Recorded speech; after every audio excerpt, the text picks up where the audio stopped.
Google realtor lawsuits, and you'll find that the National Association of Realtors lost a $400 million lawsuit called Sitzer Burnett.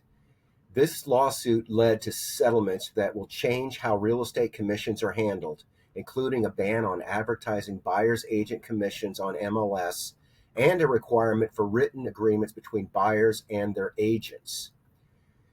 The core issues are that sellers were required to offer compensation to buyer's agents, and those commissions were displayed publicly. It was argued that this system inflated costs and limited competition. Antitrust lawsuits claimed it was unfair for sellers to be forced into compensating buyer's agents who didn't represent them but represented the buyers.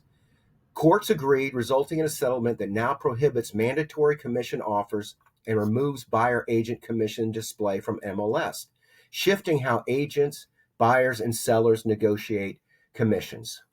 So for decades, a seller would meet with a seller's agent, a listing agent, and they would work out an agreement that provided for a commission to the buyer's agent and to the listing agent. This was posted on MLS, and realtors could see up front what was being offered for the commission for that home. And basically, the higher the commission, the more showings and the more chances for that property to move quickly. And it created a dynamic which they say is anti-competitive. So the National Association of Realtors and a lot of the major brokerages have agreed to settlements. The Department of Justice got involved, and buyers' agents' commissions can no longer be advertised. Agents must now have a written agreement with buyers before showing, and sellers are no longer required to pay a buyer's agent commission.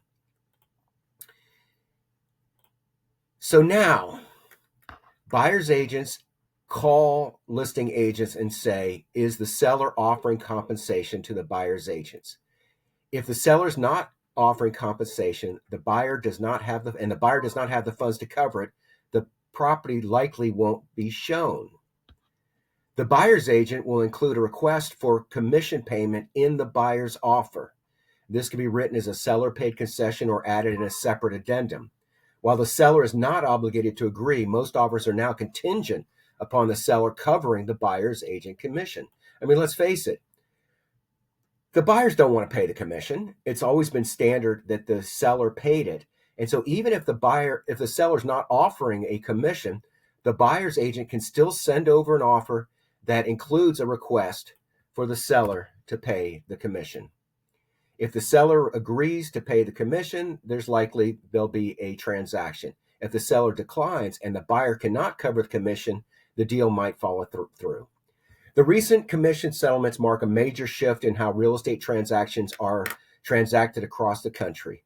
Transparency, negotiation, and written agreements are now front and center. Hey, thank you for watching my video. Please subscribe to this page.